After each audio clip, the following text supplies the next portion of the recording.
తెలంగాణ రాజకీయాల్లో సంచలనం కలిగించేటువంటి అంశంగా ఒక బ్రేకింగ్ న్యూస్ వచ్చింది. అదే ఒక కేసుకు సంబంధించి A1గా మాజీ మంత్రి అలాగే బీఆర్ఎస్ సీనియర్ నాయకులు కల్వకుంట్ల తారక రామారావు కేటీఆర్ A1గా ఉన్నారు. చాలా కీలకమైనటువంటి పరిణామంగా దీనిపై రాజకీయ వర్గాల్లో చర్చ జరుగుతుంది. ఏ క్షణమైనా కేటీఆర్ అరెస్ట్ కాబోతున్నారు. ఫార్ములా ఈ కార్ రేసింగ్ సంబంధించి 55 కోట్ల రూపాయల అవకతవకలు జరిగాయి.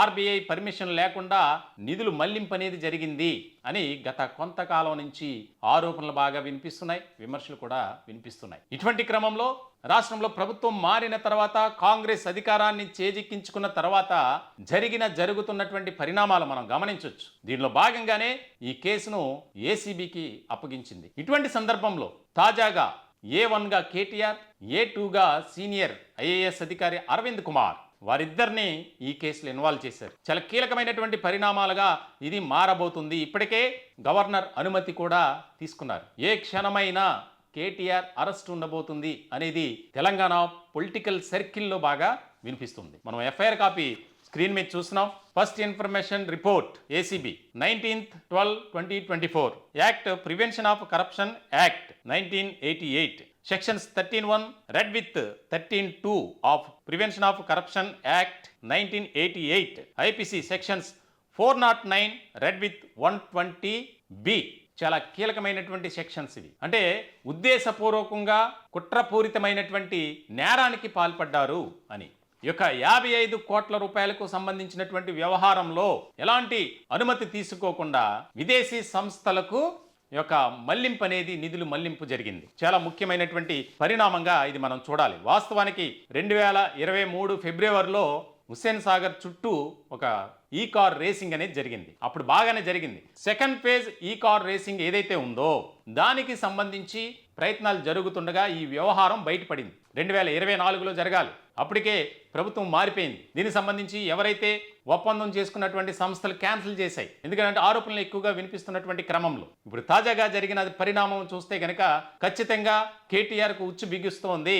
ఆయన జైలుకు వెళ్ళక తప్పదు అనేది బాగా వినిపిస్తుంది. ఇప్పటికే గులాబీ పార్టీలో ఒక రకమైనటువంటి పరిస్థితి ఉంది. మొన్నే మనం చూసాం, కేసీఆర్ కుమార్తె కల్వకుంట్ల కవిత ఢిల్లీ లిక్కర్ స్కామ్ కేసుకు సంబంధించి అరెస్ట్ అవ్వటం, దాదాపు 150 రోజులకు పైగా జైల్లో ఉండటం, ఇవన్నీ జరిగాయి. మళ్ళీ ఇప్పుడు పిడుగు లాంటి వార్త. ఇప్పటికే ఎన్నో అంశాలకు సంబంధించి కేటీఆర్ పై ఆరోపణలు, అలాగే బీఆర్ఎస్ పార్టీలో ఉన్నటువంటి సీనియర్ నాయకులపై కూడా విమర్శలు. కొంతమంది అయితే భూ వివాదాల కేసులో జైలుకు వెళ్ళినటువంటి పరిస్థితి, మరికొంతమంది ఫోన్ ట్యాపింగ్ వ్యవహారంలో అడ్డంగా బుక్ అయినటువంటి సిచ్యువేషన్. మొత్తానికైతే ఈ యొక్క ఏదైతే ఫార్ములా ఈ కార్ రేసింగ్ వ్యవహారం ఉందో దానిలో ఖచ్చితంగా కేటీఆర్ జైలుకు వెళ్ళక తప్పదు అనేదైతే పొలిటికల్ సర్కిల్లో బాగా వినిపిస్తుంది. ఇప్పటికే అనేక రకాల అంశాలతో ఆయన కేసీఆర్ ఎలా పింక్ బాస్ ఉన్నారో తల మునకలైపోయారు. హెడ్ఏక్ ఇష్యూస్గా మారిపోయినాయి. ఒక పక్కన పార్టీని బతికించుకోవాలా, మరో పక్క ఈ కేసుల నుంచి తప్పించుకోవాలా అనే ఒక మీమాంసలో పడిపోయినటువంటి కేసీఆర్ మరి ఈ యొక్క కేటీఆర్ ఇష్యూని ఏ విధంగా పరిశీలి చేసుకుంటారు అనేది చాలా కీలకంగా మారింది. తెలంగాణ పొలిటికల్ సర్కిల్లో అయితే ఒక ఆసక్తికరమైనటువంటి చర్చ జరుగుతుంది. ఖచ్చితంగా కేటీఆర్ని అయితే అరెస్ట్ చేస్తారు. ఎందుకంటే అన్ని రకాలుగా బుక్ అయిపోయినటువంటి పరిస్థితి. గవర్నర్ అనుమతి కూడా తీసుకున్నారు, కేంద్ర ప్రభుత్వానికి కూడా నివేదించారు.